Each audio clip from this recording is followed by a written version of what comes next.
cortar las clases presenciales en lugar de tomar otra medida o sumar aún más controles. ¿Se siente así vos como ministra de Educación de la ciudad? Sí, y la verdad que nosotros estábamos contentos con un acuerdo general que veníamos alcanzando entre los especialistas, los referentes de educación, los gobiernos, tanto oficialismo como oposición. Como sociedad habíamos llegado a un acuerdo que lo último que íbamos a suspender eran las escuelas, que lo último que íbamos a cerrar eran las aulas, que si había algo parecido a lo que es el crédito epidemiológico lo íbamos a gastar en las escuelas, pensando que el riesgo de contagio es muy bajo, que tenemos buenos protocolos, que se pudo comprobar que las clases se pueden hacer sin poner en riesgo ni a docentes ni a estudiantes, entonces que íbamos a tratar de restringir otro tipo de actividades antes que ir por las escuelas. Esto se había acordado hasta hace 3 semanas cuando se decidió tomar por el decreto de necesidad de urgencia, donde nuevamente suspendieron, y por eso nosotros seguimos sosteniendo, sin haber cambiado ninguna otra variable, que en realidad las escuelas tienen que seguir abiertas, que las clases tienen que seguir siendo presenciales, que el daño es mucho mayor al suspender las clases que cuidándonos a través de los protocolos.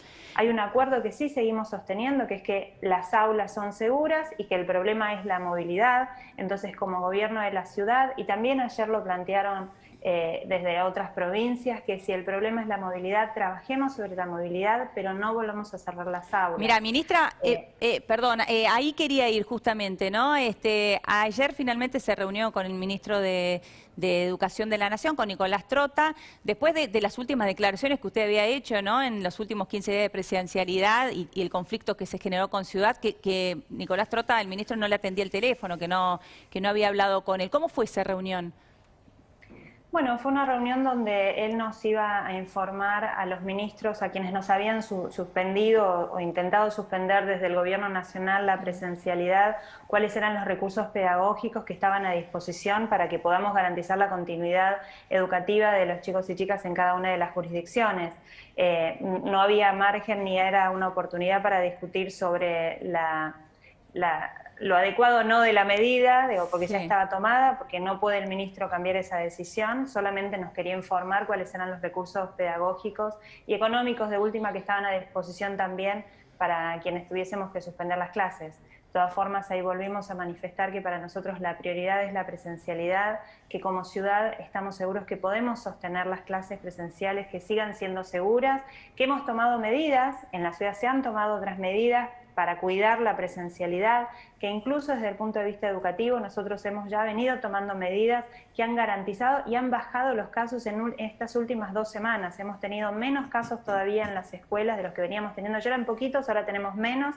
Hemos suspendido menos burbujas en las últimas 2 semanas y que para reducir la circulación, que es el problema, y que todos acordamos que ese es el problema, ya hemos pasado a virtualidad a los adultos, a quienes están en la educación superior, a quienes hacen formación profesional, y ahora hemos tomado una medida que va a permitir que 250.000 personas menos se movilicen en torno a las escuelas, que es pasando a un modelo bimodal la secundaria. Ahora, esto no significa cerrar las aulas ni poner en riesgo de perder la escolaridad a los más chicos de inicial, de primaria y del nivel especial. Entonces, la reunión de ayer fue en tono más informativa por parte del ministro y la manifestación por parte de las provincias de nuestra visión sobre el tema, pero no se cambia nada. Acuña, buen día. Hoy hay 2 distritos, si no me equivoco, en el país, básicamente de los que estuvieron en la reunión de ayer, que siguen con clases presenciales, que es la Ciudad de Buenos Aires y Mendoza. ¿Qué horizonte le ven ustedes a esto? Digo, porque este decreto viene hasta el 21 de mayo. Independientemente de que, como usted dice, la medida, ayer no podían volver a rever esto porque ya está tomada, ¿qué intuyen sobre la fecha? Porque me parece que ese es el tema central que hoy ya, ante los hechos consumados, está mirando la gente en el resto del país. ¿Hay alguna idea de qué va a pasar el 21 de mayo? Bueno, esto es parte también lo que le expresamos al ministro, que para nosotros tenemos que haber aprendido de lo que pasó el año pasado. El año pasado, cuando suspendimos las clases en marzo, no conocíamos el virus, no sabíamos cómo reaccionar, teníamos que preparar el sistema de salud, teníamos imágenes muy impresionantes de lo que venían de los países del norte que estaban atravesando por este virus, y suspendimos en marzo. A 4 meses de esa decisión nos dimos cuenta que quizás había sido demasiado temprano, pero bueno, ese es el diario del lunes. Claro. Ahora, un año después, ya sí tenemos que haber aprendido y tenemos que saber que las decisiones hay que tomarlas cuando son tan duras y tan difíciles con la medida de tiempo adecuada. Y hoy es temprano, por delante todavía tenemos el invierno. Todos sabemos que tenemos que llegar al invierno con una curva de contagios mucho más baja. Ahora, no podemos, como decía el rifle al principio, empezar por lo más fácil, que es la escuela. Ya sabemos que eso genera un daño enorme en abandono, en aprendizajes, en lo socioemocional. Entonces, hoy tenemos que tratar de retrasar la decisión de restringir al máximo la presencialidad, todo lo que podamos, tomando los cuidados necesarios y restringiendo otro tipo de actividades como se están restringiendo. Como decía al principio, nosotros en estas últimas 2 semanas, donde seguimos con clases presenciales en todos los niveles, salvo en educación superior, bajaron la cantidad de casos de contagio de personas que asisten a escuelas y bajaron la cantidad de burbujas que tuvimos que suspender. Bueno, es interesante esa cifra, que está marcando. Es muy interesante esa cifra que está marcando porque según esos datos se tendrían que tomar las decisiones. Ahora, la pregunta tiene que ver con la decisión que tiene que tomar la Corte Suprema de Justicia, que todavía no se ha expedido en este tema, que estuvimos esperando estos últimos 15 días, pero esto continúa. La intención entonces de la Ciudad de Buenos Aires es continuar con la presencialidad siempre que los números acompañen, como usted está diciendo, salvo que la Corte dictamine otra cosa.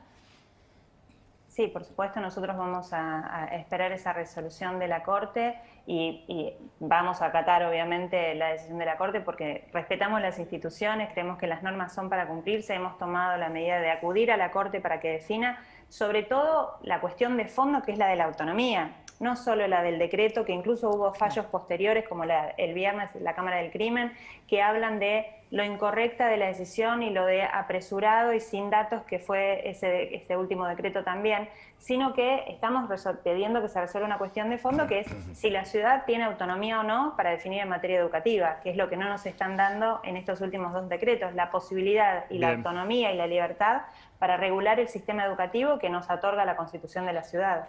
Bien, gracias Soledad por la nota. Buen día. Gracias a ustedes, que tengan buen día. Bien, vamos a seguir con este tema y ya vamos a pasar a Entre Ríos, pero antes hay un tema con Santa Fe y ustedes que tienen